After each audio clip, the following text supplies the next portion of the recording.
Topic 11, Distributing Goods and Services. At the end of this topic, students will be able to define distribution and identify the various categories of distribution channels and the factors that influence channel selection. Discuss the roles marketing intermediaries play in distribution channel. Explain how retailers effectively use pricing, promotion, location and merchandise selection to compete. Identify and briefly describe each of the major components of an effective distribution strategy. List the different types of conflict that can occur in a distribution channel and the methods firms use to reduce channel conflict.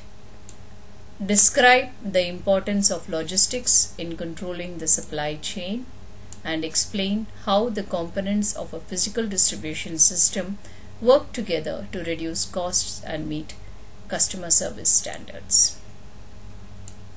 Place or distribution is the third P of marketing, which has got its own importance. Products should be available for consumers at the place where they want.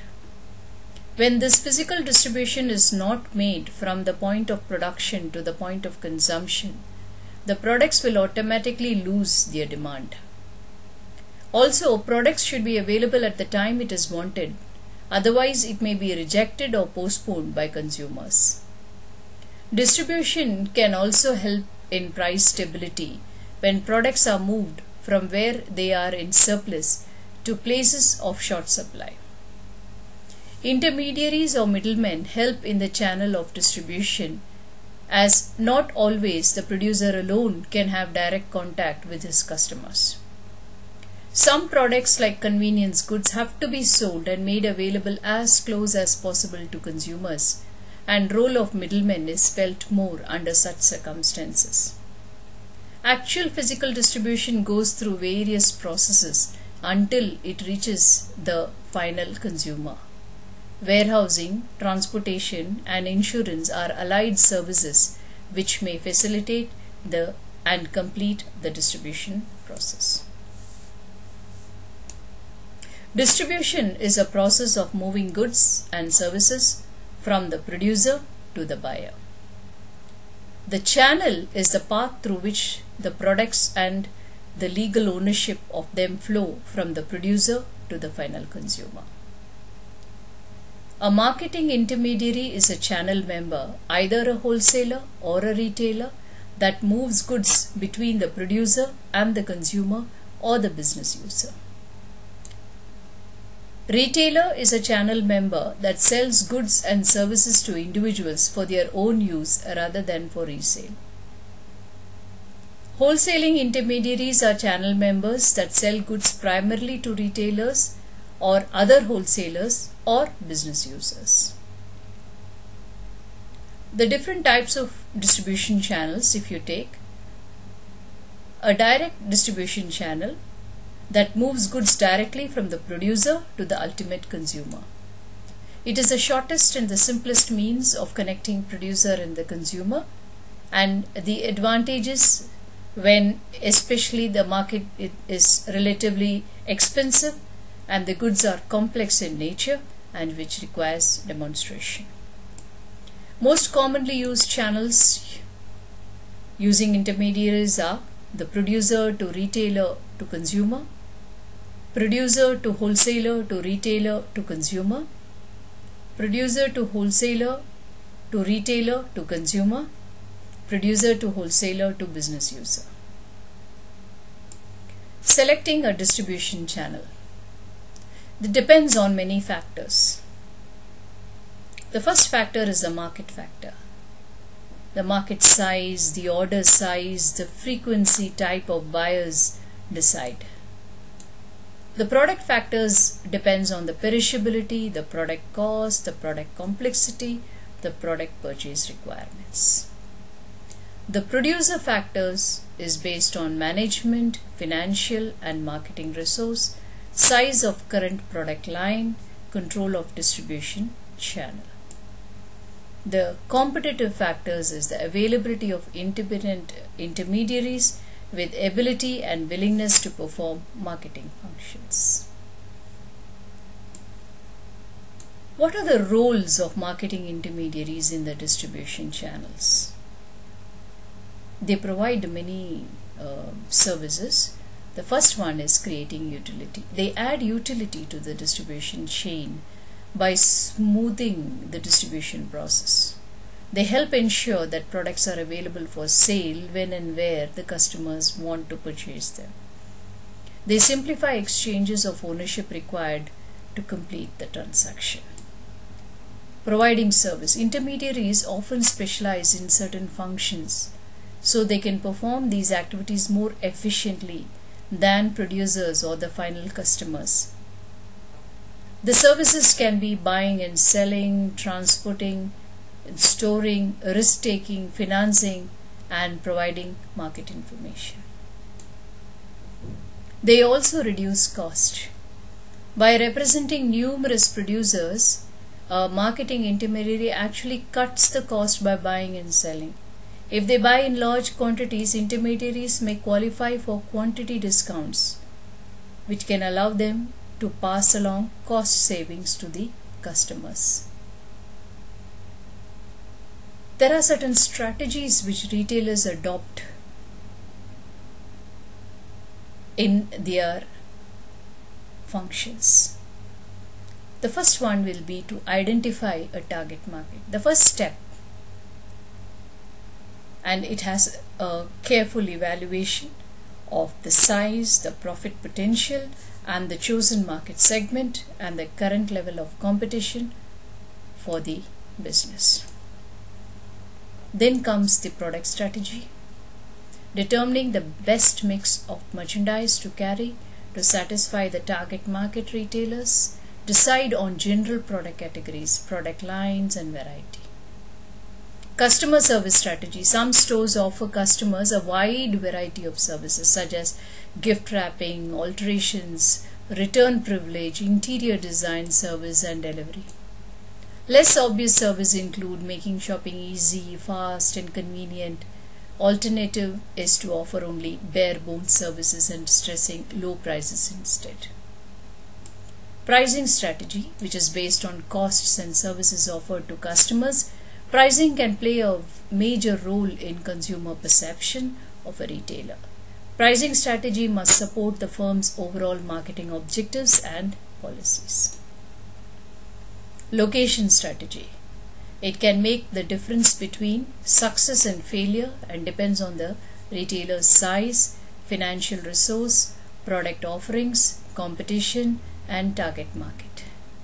Planned shopping center, group of retail stores planned, coordinated, and marketed as a unit to shoppers in a geographic trade area could be certain strategic locations. Promotional strategy.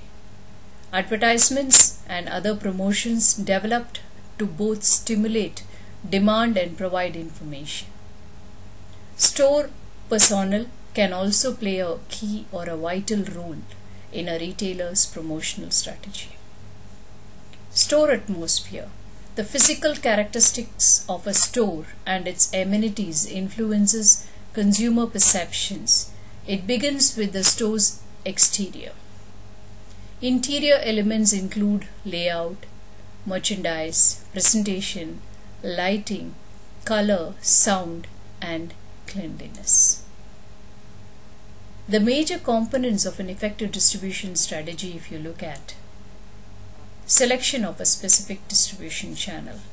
This requires proper analysis on the basis of product market, competitors, customers, and strengths and weaknesses of the intermediaries and the management. Levels of distribution intensity. Distribution intensity is the number of intermediaries or outlets through which a manufacturer distributes its goods, and the level include intensive distribution based on products that are convenient goods, that is newspaper, chewing gums, etc. Selective distribution based on products that are known as shopping goods, household furniture, fittings, garments, etc. Exclusive distribution based on specialty goods that are exclusive or percentage symbols like Poshka, Rado watches, etc. There are certain conflicts in distribution channel. Intermediaries are different groups of individuals who have different functions to perform and have different purposes in the channel of distribution. And when they come together, there are chances that conflicts may arise. Horizontal channel conflict are when disagreements erupt among members at the same level in the distribution channel. Example, conflicts between wholesalers. Vertical channel conflict occurs when members at different levels of distribution chain. Example, conflict between the wholesaler and a retailer. A channel captain. He is a dominant member in the intermediary that exerts the most power in the distribution channel. He could be anybody. He could be a producer or a manufacturer, a wholesaler, a retailer, or even a consumer. If you look at the importance of logistics in controlling the supply chain, we have to first of all try to bring about a meaning of supply chain and logistic. Supply chain actually completes a sequence of suppliers that contribute to creating and delivering a goods or service, and logistics are all business activities involving in managing movement of goods through this supply chain. And if you look at the components of the physical distribution system, we have to know the real meaning of physical distribution. Activities which are aimed at efficiently and effectively moving the finished goods from the production line to the consumer. And customer service standards are the quantitative guidelines set by a firm to specify the quality of service it intends to provide for its customers. And transporting goods. It is to select appropriate mode of transport, and road transport uses trucks which will be suitable for heavy goods for short distance, and they have no set timetables but can approach as close as possible to the point of loading and unloading. Railways are also suitable modes of transport but for long distances and heavy goods, and they follow a set pattern and schedule. Ocean transport is suitable for bulky goods but slow mode of transport. At the same time, it is very cheap. Airways are the fastest but the costliest and suitable for fragile items and emergency products like medicines. Pipelines can also be used for transporting gases and liquids, and there is no traffic jams, but heavy cost of laying and a burst in one place can stop the whole activity. This could be a greatest disadvantage. Warehousing is storing products as they move through the distribution channel, and there are two types of warehouses. Storage warehouse, where you hold the goods for a moderately long periods till the most appropriate time comes to release such goods. Distribution warehouses usually are temporary storage facilities, often holding goods for 24 hours or less, that is in between two transport modes. Material handling is again a physical distribution activity that moves items within the plant's warehouses, transportation, terminals and stores. For this, we have to understand the meaning of unitization, which involves combining as many packages as possible into one load to be handled by a single truck or a forklift. Containerization actually collects the packages, usually from several unitized loads, into a compact form that is relatively easy to transfer. Both unitization and containerization helps in reducing pilferages and also saves a lot of time, effort and energy, and also loss of or damage to the products due to handling. Inventory control is the amount of finished goods the company has ready for distribution,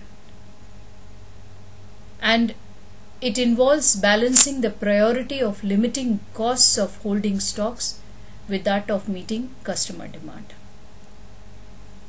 And the final step in the physical distribution is order processing, which is also known as fulfillment, which includes all of the tasks required to prepare customer orders for shipment. It also involves the steps involved in receiving the shipment as and when they arrive. And that should be the end of topic 11. We should be moving on to topic 12, promoting goods and services using integrated marketing communications. Thank you.